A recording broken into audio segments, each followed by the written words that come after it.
나도 취했나 봐. 멈칫 나 하는 마음은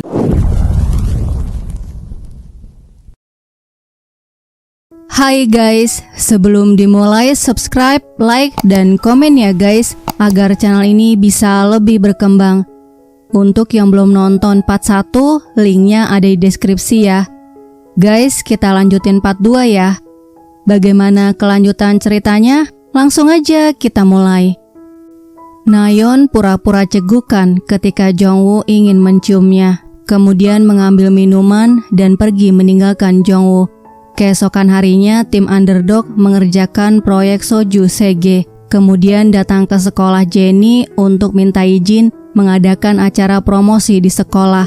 Sementara Sonu menyiapkan materi presentasi dengan memakai Yoonhyuk sebagai model iklannya. Di rumah, mereka melanjutkan menyiapkan presentasinya di ruangan yang berbeda. Hari berikutnya, tim 1 melakukan presentasi dahulu. Mereka akan mengubah image Soju Sege dengan aktor Hyunhyuk sebagai model iklannya dan menargetkan pasar minuman dengan kadar alkohol tinggi. Yumi menambahkan, semua desain kemasan, perusahaan yang akan memproduksi, dan acara promosi produk sudah siap. JH menyukai rencana tim 1 dan langsung menyetujuinya. Nayeon berusaha menghentikan JH ketika dia ingin pergi untuk mendengarkan presentasi mereka. Namun JH tidak mau mengubah keputusannya. Tiba-tiba wartawan masuk. Mereka mewawancarai Yoonhyuk terkait artikel terbaru yang memberitakan dia memakai narkoboy. Yumi sangat terkejut sementara tim underdog mencari artikelnya. Yoonhyuk bertanya apakah ini semua ulah Sonu. Diam-diam Sonu mengawasi semua aktivitas Yoonhyuk untuk mendapatkan bukti dan memberikannya ke media. JH memisahkan mereka. Reporter mengerumuninya hingga kakinya terinjak. Nayeon tersenyum pada Sonu. Dia merencanakan ini semua agar Sonu bisa mendapatkan proyeknya. Dalam rapat direksi, Hee-jong mengatakan agensi Songsu dan grup Sege menjadi berita utama karena skandal Yoonhyuk. Yumi berjanji akan segera menyelesaikannya, kemudian menyalahkan Sonu yang menangani proyeknya.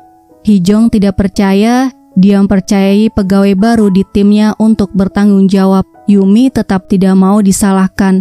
Dia mengatakan yang melakukan tanda tangan kontrak adalah Sonu dengan Yoonhyuk. JH memberitahu kontrak yang dibuat Sonu sangat mendetail. Berkat dia, mereka mendapatkan uang kompensasi karena skandal ini. Tapi karena Yumi, tagihan rumah sakitnya menumpuk. Direktur Han mengatakan, sepertinya Yumi tidak cocok menjadi manajer tim 1. Shut the mouse.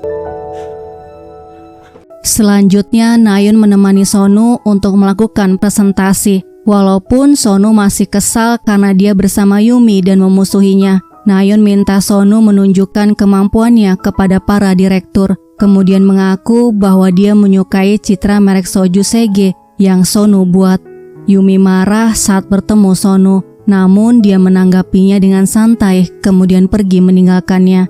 Di hadapan para direktur, Nayeon menjelaskan bahwa berdasarkan studi terbaru, generasi Z ingin mengurangi mengkonsumsi alkohol. Tren global juga menunjukkan penurunan dalam konsumsi alkohol. Jadi mereka akan menjadikan grup Sege menjadi perusahaan yang menjual minuman teraman di dunia untuk pria dan wanita dari semua kelompok usia. Nayeon memperkenalkan minuman non-alkohol Soju Sege dengan merek Mood. Pasar minuman non-alkohol menunjukkan pertumbuhan sebesar 7%, yaitu senilai 14 miliar dolar. Jadi, dalam 5 tahun ke depan, konsumsi alkohol tidak akan menjadi mayoritas lagi. JH mengatakan idenya sangat menarik. Dia menyetujui proposalnya. Selanjutnya, mereka mengadakan promosi di sekolah Jennie. Jongwoo datang menghadiri acara promosinya. Kemudian mereka pesta bersama. Jennie sibuk memposting di media sosialnya. Sonu melihat Nayeon datang. Dia membawa minuman, mengajak Nayeon minum bersama. Nayeon bertanya bagaimana rasanya memenangkan proyek untuk pertama kalinya. Sonu sangat senang, tapi dia sedikit kesal karena Nayeon tidak memberitahu rencananya. Kemudian Nayeon memberitahu dia lebih suka minum sendirian. Sonu mengatakan mulai sekarang dia tidak akan membiarkannya minum sendirian, bahkan setelah mereka kembali ke tubuh mereka masing-masing. Pesan masuk ke ponsel Nayeon, memberitahu alamat mereka bertemu. Sonu bertanya dia mau kemana. Nayeon mengatakan jangan khawatir, ini bukan Yumi dan dia akan menjaga tubuhnya. Sebelum pergi, Sonu memintanya untuk hati-hati, kemudian menciumnya. Nayeon menciumnya balik dan Jongwoo melihatnya. Di sebuah restoran, Pak Nam memberitahu orang di balik kasus Yoonhyuk adalah Sonu. Sonu datang menemui mereka. Di apartemen, Nayeon melihat semua pesannya tidak dibalas. Tiba-tiba bel rumahnya bunyi. Saat akan membuka pintu, kepalanya pusing. Begitu juga dengan Sonu di restoran. Dia jatuh tidak sadarkan diri. Sementara Nayeon jatuh di pelukan Jongwoo. 뭐지? 글쎄요. 야! Setelah sadar, mereka kembali ke tubuh masing-masing. Sonu sangat senang melihat wajahnya di cermin. Sedangkan Nayeon bertanya kenapa Jongwoo ada di sini. Nayeon kesal kembali ke tubuhnya di saat yang penting. Jongwoo memberitahu akan tinggal di rumahnya untuk sementara waktu karena merasa khawatir padanya. Dia tidak percaya Nayeon dan Sonu pacaran dan tidak akan membiarkan mereka berdua begitu saja. Di restoran, Pak Nam bertanya pada Sonu apakah dia sudah gila. Kenapa bersikap seperti itu di depan Direktur Han? Perubahan sikapnya membuat Pak Nam bingung. Direktur Han bertanya apakah dia sedang akting untuk menurunkan kewaspadaan seseorang dan mendapatkan keinginannya karena dia membutuhkan orang seperti itu untuk menangkap binatang buas, yaitu Nayeon. Direktur Han menawarkan posisi manajer menggantikan Nayeon. Sonu memberitahu dia ingin yang lain, yaitu kebenaran tentang kasus 5 tahun yang lalu. Di apartemen, Jongwoo masak untuk Nayeon. Tiba-tiba Sonu datang. Dia langsung memeluknya karena sangat senang kutukan mereka telah hilang. Saat menyadari ada Jongwoo, dia langsung berlagak seperti pacar Nayeon hingga akhirnya mereka bertengkar.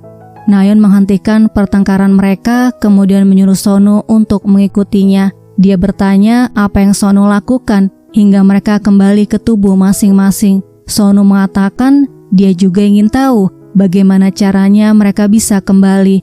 Selanjutnya Nayeon menyuruh Sonu untuk memberitahu semua yang diucapkan Direktur Han. Sonu memberitahu Direktur Han memintanya untuk bergabung dengan lini produknya dan dia setuju untuk bergabung demi Nayeon. Nayeon mengatakan jika Direktur Han benar-benar terlibat, mereka akan menemukan bukti bahwa dia mencoba membunuhnya. Di sebuah hotel, Yumi menggedor pintu hingga Direktur Han membukanya. Yumi bertanya kenapa dia tidak menjawab teleponnya, kemudian memaksa masuk. Di dalam ada seorang wanita. Yumi merasa Direktur Han menelantarkannya. Direktur Han mengatakan seharusnya dia tidak jual mahal dan bersikap lebih baik. Pak Han datang setelah dipanggil Direktur Han. Dia disuruh menyeret Yumi keluar. Saat tidur, Jongwoo mematikan lampunya karena terlalu terang. Nayeon merasa dadanya sesak sambil berusaha menghidupkan lampu. Sonu yang terbangun buru-buru mencari Nayeon. Dia menyuruh Jongwoo menghidupkan lampunya. Kemudian dia memberitahu tidak boleh mematikan semua lampu di rumah. Jongwoo menanyakan keadaan Nayeon. Nayeon menyuruhnya keluar. Jongwoo menyuruh Sonu keluar. Nayeon meraih tangan Sonu saat dia ingin keluar. Dia minta Sonu keluar setelah dirinya terlihat baik-baik saja. Beberapa hari kemudian diumumkan Nayeon kembali menjadi manajer tim 1. Dia kembali ke jabatannya karena proyek Soju Sege sukses besar. Hee-jong mengucapkan selamat kepada Nayeon. Kemudian bertanya apa yang akan dia lakukan dengan tim underdog. Nayeon menjawab semua orang punya tempatnya sendiri. Dia datang ke ruangan tim underdog. Mereka menyambut kedatangannya. Mereka pikir Nayeon akan memindahkan mereka ke tim 1. Nayeon menyuruh mereka sadar dan menjaga ruang bawah tanah ini. Mereka tidak menduga Nayeon akan mengucapkan kata-kata yang kejam, padahal sebelumnya dia bersikap baik. Yumi sudah menduga Nayeon merencanakan semua ini dengan Sonu. Nayeon memberi semangat agar dia berhasil dengan tim underdog. Selanjutnya Nayeon memimpin rapat. Dia membagikan proyek pada setiap tim. Kali ini tim underdog akan menangani proyek rebranding Motel Daesangjang. Bangunan Motel Daesangjang berusia lebih dari 50 tahun. Rumor beredar tempat itu berhantu dan sangat menyeramkan. Selain itu terkenal sebagai motel untuk pasangan yang berselingkuh dan anak di bawah umur. Pada malam harinya mereka datang ke Motel Daesangjang. Motelnya terlihat menakutkan. Sonu mengatakan bahkan hantu tidak akan datang ke sini, apalagi pasangan selingkuh. Mereka mendorong Sonu agar jalan lebih dulu. Mereka kaget mendengar bunyi jam dan melihat gambar seram di dinding. Di lorong tiba-tiba muncul seorang wanita. Dia adalah pemilik motel yang minta motelnya di rebranding. Sementara itu, Nayeon bertemu dengan karyawan HQ Motors untuk memberitahu bahwa dia yang akan menangani proyeknya, bukan Direktur Han dari grup CG. Tiba-tiba kepala Nayeon pusing, begitu juga dengan Sonu. Mereka bertukar tubuh lagi. Lex menanyakan keadaannya, membuat Nayeon sadar dia kembali ke tubuh Sonu, kemudian menyuruh mereka pulang. Tiba-tiba pesan dari Direktur Han masuk ke ponsel Sonu. Dia mengatakan akan memberitahu Sonu apa yang terjadi, tapi ada syaratnya. Syaratnya adalah dia harus memastikan Nayeon tidak mengambil proyek HQ Motors. Hanya Sonu yang tahu maksud isi pesannya dan syarat yang diinginkan Direktur Han. Kembali ke Nayeon, dia mengatakan tidak jadi mengerjakan proyek ini. Di rumah, Nayeon bertanya apa maksudnya isi pesan Direktur Han. Sonu beralasan dia belum tahu pasti apa yang diinginkan oleh Direktur Han. Dia menyuruh Sonu menciumnya dengan penuh hasrat dan berpura-pura bahwa dia mencintainya. Jongwoo datang. Tiba-tiba kepala mereka pusing lagi dan mereka bertukar tubuh lagi. 우리 또 들어왔어요? Di kantor, Nayeon membaca dokumen HQ Motors. Ternyata proyek dari HQ Motors selama bertahun-tahun ditangani oleh Direktur Han. Pesan masuk dari karyawan HQ Motors. Dia mau memastikan apakah benar ucapan Nayeon kemarin mengenai tidak jadi mengerjakan proyek mereka. Nayeon menghubungi Sonu yang berada di Motel Daesangjang. Dia memberitahu akan menginap dengan timnya malam ini. Nayeon bertanya apa yang dia katakan pada pegawai HQ Motors kemarin. Tiba-tiba kepala mereka pusing lagi dan mereka bertukar tubuh lagi. Sonu memberitahu karyawan HQ Motor ingin proyeknya dikerjakan oleh grup CG, jadi dia menyetujuinya. Setelah menutup telepon, Sonu memberitahu dia tidak bisa menginap malam ini, namun mereka melarangnya pergi. Pada malam harinya mereka meeting apa yang sebaiknya mereka lakukan untuk motelnya. Tiba-tiba lampu mati saat mereka sedang minum kopi. Nayeon merasa dadanya sesak padahal dia berada di tubuh Sonu. Mereka menanyakan keadaan Sonu dan tiba-tiba terdengar bunyi aneh, kemudian sosok wanita melewati mereka. Ternyata wanita itu adalah pemilik motel lagi. Wanita itu bernama Song Tae. Malam itu mereka tidur seranjang berempat. Sebelum pergi, Sonu memberitahu Song Tae tidak akan mengubah apapun pada motelnya agar kenangan Song Tae dengan cucunya bernama Han Byul tidak hilang seperti keinginan Song Tae saat dia minta motelnya di rebranding.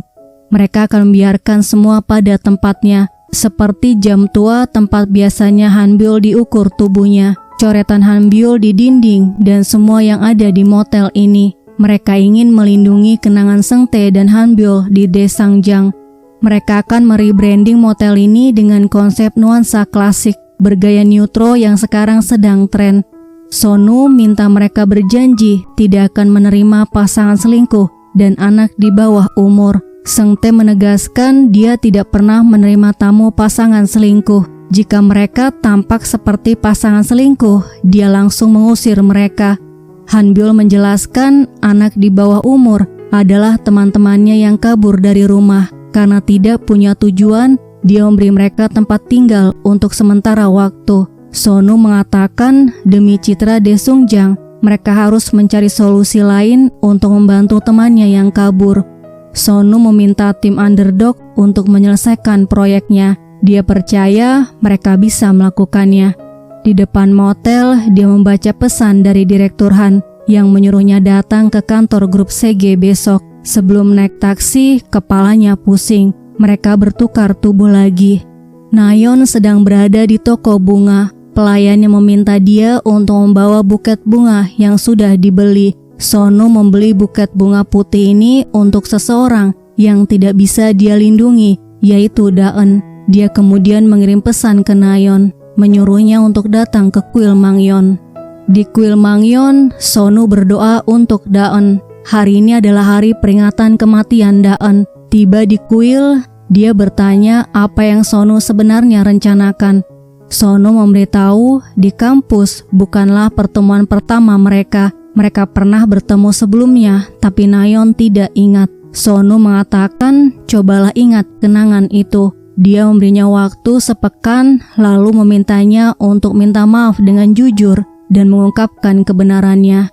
Di kantor muncul di layar gambar Nayeon. Seseorang memberitahu akan mengungkap masa lalu Nayeon. Jongwoo menghubungi, dia memberitahu ada pengumuman aneh di papan buletin perusahaan.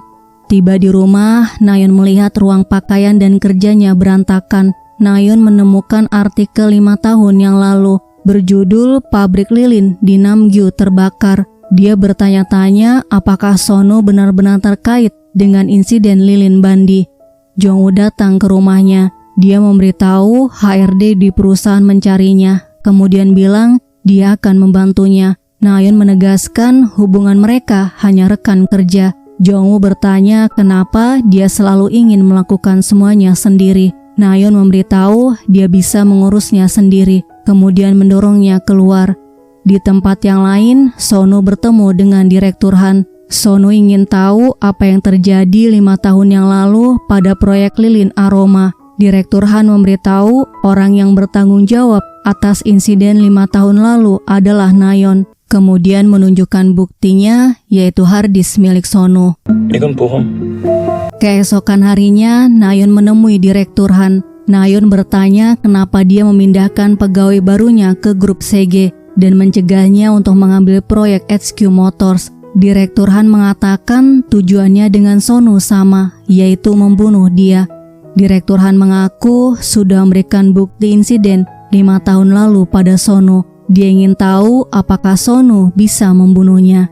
Di kuil, Sonu memandangi foto Daeun. Daeun adalah cinta pertama Sonu. Dia lumpuh namun memiliki kreativitas yang tinggi. Daeun menciptakan desain lilin aroma khas Korea. Sonu mengatakan jika perusahaan besar seperti grup CG yang mengurus pemasarannya akan lebih cepat terkenal. Dia ingin membuat merek lilin Bandi milik Daeun mendunia.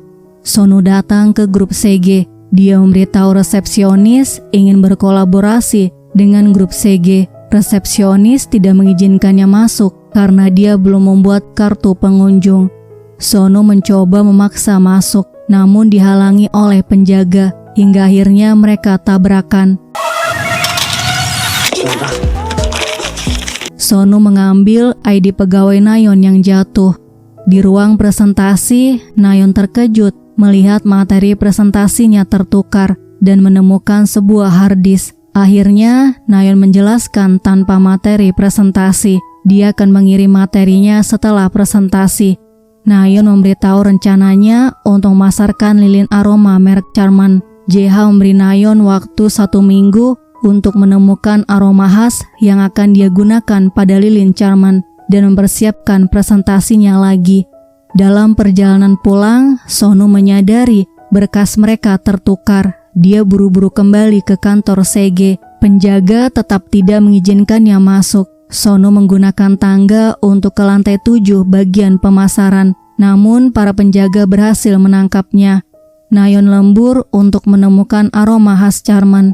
Dia membaca materi presentasi lilin Bandi milik Daeun, kemudian menyalinnya ke dalam materi presentasi lilin Charman. Akhirnya, lilin Charman dari grup CG dirilis dan berhasil menjadi topik pembicaraan. Lilin Charman memiliki aroma khas Korea Oleh sebab itu banyak dipuji dalam pameran di luar negeri. JH memuji pekerjaan Nayeon dan sangat senang karena hotel-hotel kelas atas ingin menggunakan lilin mereka. Daeun melihat artikel mengenai lilin Charman yang menaklukkan pasar global dengan aroma khas Korea, kemudian menangis. Sonu demo di depan kantor SEGE. Dia protes karena ada kemiripan antara lilin Charman dengan lilin Bandi. Penjaga kantor SEGE mengusirnya. Sonu bersikeras ingin bertemu dengan Nayeon, namun mereka tidak mengizinkannya. Sonu mengambil daftar telepon untuk melihat nomor telepon bagian pemasaran. Dia bertanya pada Nayeon apakah tahu mengenai lilin Bandi. Nayeon mengatakan dia baru pertama kali mendengarnya. Sonu marah karena dia mengambil konsep lilin Bandi. Nayeon memberinya waktu seminggu untuk menemukan buktinya. Kembali ke Daeun, dia menyenggol lilin hingga akhirnya terjadi kebakaran. Saat Sonu tiba, Daeun sudah tewas karena kebakaran itu. Selanjutnya, Nayeon masuk ke ruang presentasi HQ Motors. Dia memaksa menjelaskan rencananya untuk proyek rebranding HQ Motors dengan tujuan diberikan kesempatan untuk menangani proyek ini. Sonu masuk ke ruangan presentasi. Dia adalah manajer pemasaran dari grup SEGE. Sonu bertanya pada Nayeon apakah dia masih mencoba untuk mencuri dari orang lain. Tiba-tiba kepala mereka pusing. Mereka bertukar tubuh lagi. Nayeon mengatakan dia akan mengerjakan proyek ini. Sonu menutup mulutnya. Kemudian dia bilang mereka akan bersaing membuat presentasi untuk pemasaran teknologi baru HQ Motors. Setelah itu Sonu membawa Nayeon pergi dari tempat itu. Sonu mengatakan dia sangat penasaran apakah Nayeon merasa bersalah setelah insiden kebakaran itu. Namun ternyata dia sama sekali tidak mengingatnya dan seolah-olah tidak terjadi apa-apa.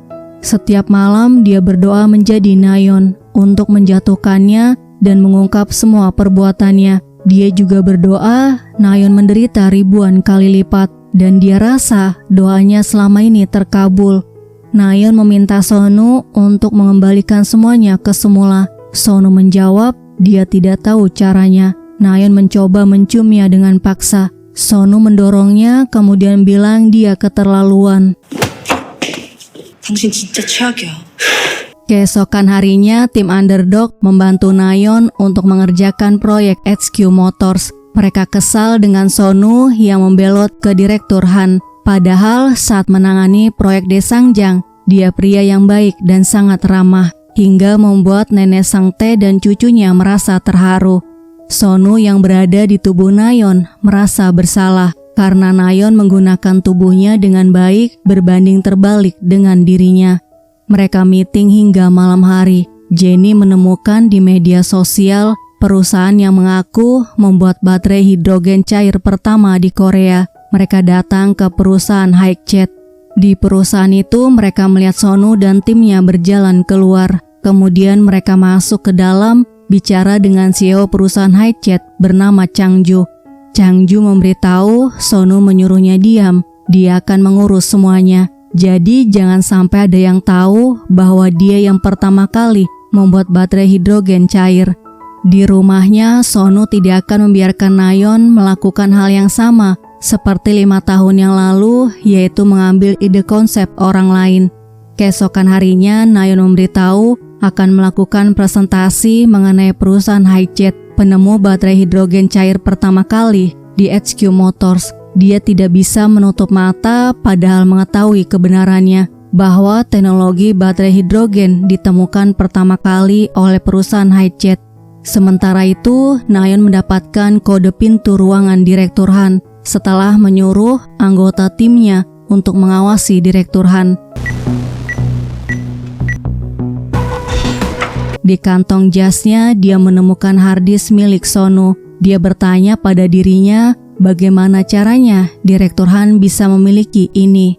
Di hari presentasi, Nayeon menemui Sonu. Dia memberikan harddisk milik Sonu dan materi presentasi Hikjet. Sonu bertanya kenapa dia melakukan ini. Nayeon menjawab sekarang dia adalah Nayeon, jadi dia melakukannya untuk dirinya sendiri.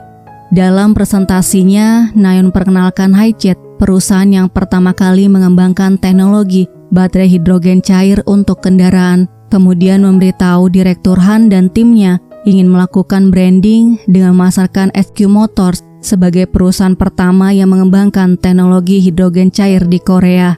Nayeon kemudian memperkenalkan CEO perusahaan HyJet yaitu Changju. Changju masuk ke ruangan presentasi dengan mobil yang menggunakan baterai hidrogen cair ciptaannya. Karena kurangnya dana, HyJet gagal mengkomersilkan teknologi ini. Nayeon berencana memasarkan HQ Motors dengan bekerja sama dengan HyJet, di mana HQ Motors membeli baterai hidrogen cair perusahaan HyJet. Direktur HQ Motors setuju dengan ide Nayeon. Perusahaannya tidak mau dianggap mengambil ide konsep perusahaan yang pertama kali membuat teknologi hidrogen cair.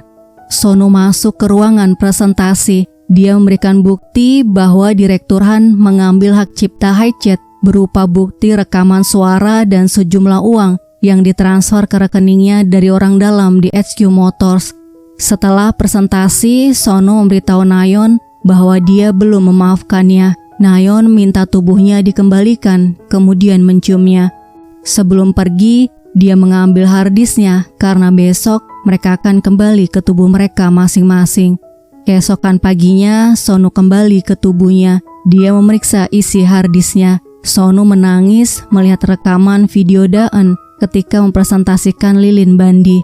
Di bagian bawah, dia menemukan video yang dibuat Nayeon 5 tahun yang lalu. Nayeon merekamnya untuk mengungkapkan kebenaran tentang insiden lilin bandi. Saat mengerjakan proyek lilin Charman, dia menemukan lilin bandi kemudian menyiapkan presentasi kolaborasi lilin Charman dengan lilin bandi. Tapi saat mengerjakan proyek itu, grup CG menghapus keberadaan lilin bandi. Hijang memerintahkan untuk melanjutkan apa yang diinginkan oleh grup CG. Dia yang akan bertanggung jawab semuanya jika terjadi sesuatu. Nayeon merasa menyesal telah gagal menghentikan insiden itu dan pura-pura tidak tahu. Dia mengakui desain dan branding lilin bandi sangat bagus. Kemudian dia minta maaf untuk semua yang terjadi. Setelah merekam video itu, Nayeon datang ke toko Daeun yang terbakar. Sejak saat itu, dia mengalami depresi karena merasa bersalah. Tangan hitam muncul seperti mencekiknya. Tanpa sengaja dia menjatuhkan harddisk milik Sono. Sono datang menemui Nayeon setelah melihat video rekaman itu. Dia merasa menyesal selama ini telah berprasangka salah pada Nayeon. Sementara itu, Direktur Han diselidiki atas kasus pencurian hak cipta HyJet. JH memecatnya karena kasus itu. HQ Motors melakukan konferensi pers bahwa perusahaan mereka membeli teknologi HyJet dan menginvestasikan sejumlah uang. Keesokan harinya, anggota tim underdog menangis karena mereka dipindahkan ke tim 1 termasuk Sono. Nayeon memberi mereka proyek untuk mengerjakan lokakarya perusahaan. Di tempat yang lain, JH bertanya pendapat Hijang bagaimana jika mereka menjadikan Nayeon CEO termuda karena prestasinya dalam menangani proyek HQ Motors. Hijang tampak tidak senang mengetahui hal ini. Beberapa hari kemudian diadakan lokakarya di kantor. Mereka menyiapkannya bersama. Leong mengadakan permainan mencari harta karun atas permintaan Nayeon. Jongwoo mengajak Nayeon mencari harta karunnya karena mereka satu tim, namun Nayeon menolaknya. Jongwoo memberitahu dia menyukainya dan tidak mengharapkan Nayeon membalasnya. Nayeon melarangnya melakukan itu. Dia kemudian bergabung dengan yang lainnya untuk mencari harta karun. Nayeon memeriksa laci meja Jongwoo. Seseorang mematikan lampunya. Nayeon mencari tempat terang, sementara Sono mencarinya. Dia menanyakan keadaan Nayeon yang mengalami sesak nafas. Sono bertanya kenapa dia tidak pernah memberitahu orang rasa sakit yang dia rasakan. Seharusnya dia memberitahu bahwa dia merasa sangat menderita saat gelap dan memintanya untuk tetap di sisinya. Nayeon minta maaf pada Sono. Sono memberitahu awalnya dia pikir Nayeon orang yang sangat jahat, jadi dia ingin balas dendam atas kematian Daeun. Saat jiwa mereka tertukar, dia menganggap kejadian itu adalah kesempatan untuk menjatuhkan Nayeon. Namun anehnya, semakin dia mengenalnya, dia merasa Nayeon orang yang baik. Jika hari itu mereka tidak bertemu di grup CG, mereka tidak akan menderita seperti ini. Sonu memberitahu dia benci melihat Nayeon menderita, kemudian menciumnya. Dan datang ke dalam mimpi Sonu. Dia pamit pada Sonu untuk terakhir kalinya. Daeun berharap Sonu bisa melupakannya dan merasa bahagia. Setelah bangun, dia menemui Nayeon untuk menanyakan keadaannya, kemudian meraih tangannya dan meminta Nayeon untuk membiarkannya berada di sisinya. Sonu tidak akan membiarkan Nayeon mencari sendiri orang yang mencoba membunuhnya. Nayeon memberitahu menemukan USB di meja Jongwoo. Isinya rekaman asli kamera CCTV di malam percobaan pembunuhannya. Pria itu membuka topengnya. Dia adalah Jongwoo. Jongwoo mengambil video rekaman CCTV-nya, kemudian mengeditnya, membuat seakan-akan Nayeon jatuh sendiri. Sonu ingin melaporkannya ke polisi, tapi Nayeon melarangnya. Selanjutnya, Nayeon menghadiri reuni dengan Jongwoo dan Yumi. Salah satu teman mereka bertanya apakah Nayeon punya pacar. Nayeon memberitahu pacarnya rekan kerja satu kantornya bernama Sonu. Jongwoo merasa cemburu mendengarnya. Setelah acara reuni, Nayeon kembali ke kantor. Jongwoo menunggu di ruang kerjanya. 어디 한번 또 해봐. 죽이려고 했었잖아. Saat Jongwoo melampiaskan kekesalannya, Sonu datang untuk menyelamatkan Nayeon. Jongwoo bertanya sejak kapan dia tahu. Nayeon menunjukkan USB-nya. Jongwoo memberitahu jika dia menerimanya sekali saja, hal ini tidak akan pernah terjadi. Nayeon mengatakan Jongwoo yang dia kenal tidak seperti ini. Kemudian bertanya siapa yang membuat dia seperti ini. Apakah orang itu Hijang? Hijang memberitahu jika dia ingin mendapatkan Nayeon, diam-diam dia harus membuat Nayeon terpuruk, kemudian muncul sebagai pelindungnya. Jongwoo percaya ucapan Hijang karena dia ingin mendapatkan Nayeon, tapi dia tidak pernah mencoba untuk membunuhnya. Nayeon menyuruhnya keluar. Sonu bertanya apakah tidak apa-apa membiarkan dia pergi. Nayeon mengatakan Jongwoo adalah temannya. Tiba-tiba muncul berita mengenai JH yang memiliki anak di luar nikah, membuat harga saham grup CG jatuh. Nayeon teringat 5 tahun yang lalu keluar rumor JH memakai narkoboy, kemudian muncul kasus Lilin Bandi. Dia mengatakan metodenya tidak pernah berubah. Di ruang kerjanya, JH tertawa membaca artikel mengenai dirinya yang memiliki anak di luar nikah. Kemudian dia mengatakan situasinya terasa mirip dengan 5 tahun lalu. Saat itu, Hijang menawarkan bantuan dengan membuat insiden yang lebih besar untuk menutup artikel narkoboy JH yang beredar. Sebagai gantinya, dia ingin mendapatkan jabatan yang lebih tinggi. Hijang memerintahkan seseorang untuk membuat korsleting listrik saat toko Daeun terbakar. Kembali ke JH, sangat aneh, sekarang keluar rumor tidak masuk akal dan Hijang tiba-tiba menawarkan bantuan sama seperti 5 tahun lalu. Hijang memastikan kali ini dia akan membuat citra JH dengan baik agar JH tidak pernah terlibat dalam gosip apapun lagi. Keesokan harinya, Hijang memberikan surat pemecatan Nayeon. Dia memberitahu Nayeon akan segera tahu alasan pemecatannya dari berita di televisi. Nayeon mengatakan dia tidak akan tinggal diam.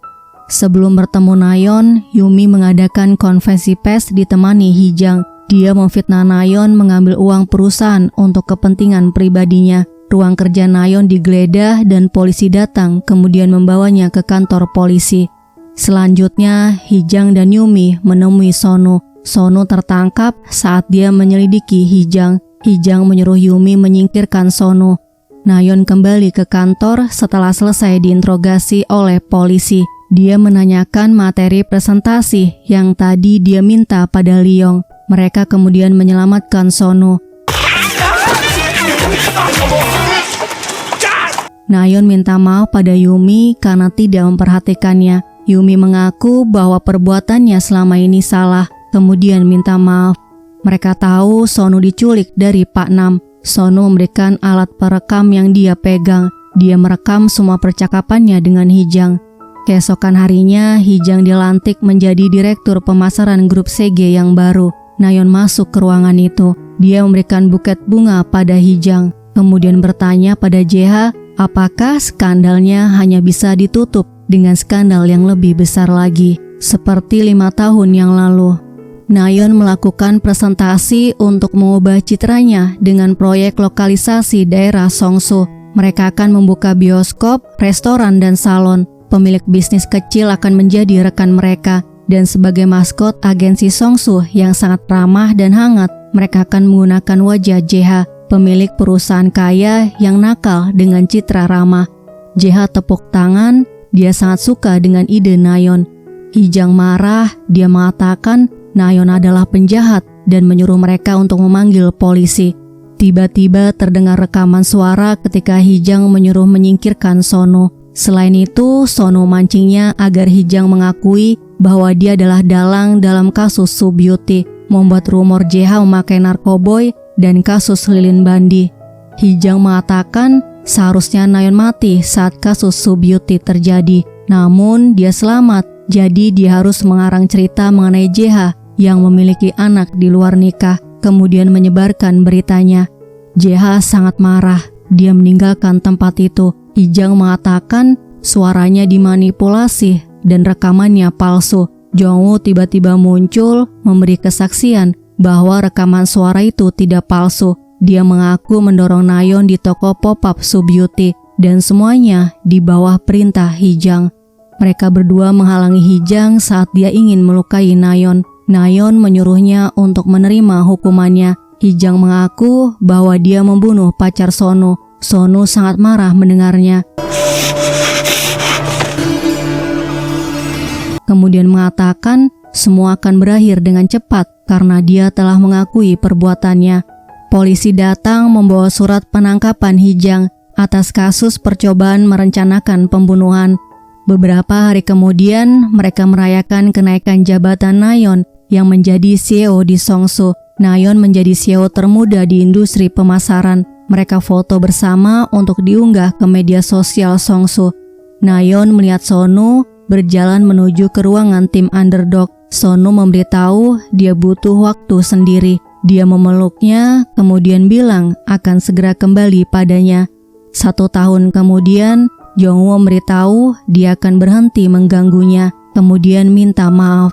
Di kantor, Lee-yong memberikan proyek branding yang baru untuk mereka bahas. Lex memberitahu dia sudah membuat janji meeting dengan pemilik brandnya besok. Keesokan harinya, Nayeon datang ke tempat meeting yang diberitahu Lex. Ternyata pemilik brand itu adalah Sono. 돌아오겠다고 약속했잖아요. Drama ini berakhir ketika Nayeon memberitahu jasa branding mereka mahal. Sono mengatakan dia akan memberikan semua yang dia miliki, termasuk jiwanya, kemudian mencium Nayeon. Guys, terima kasih sudah melihat video ini. Sampai jumpa di video selanjutnya.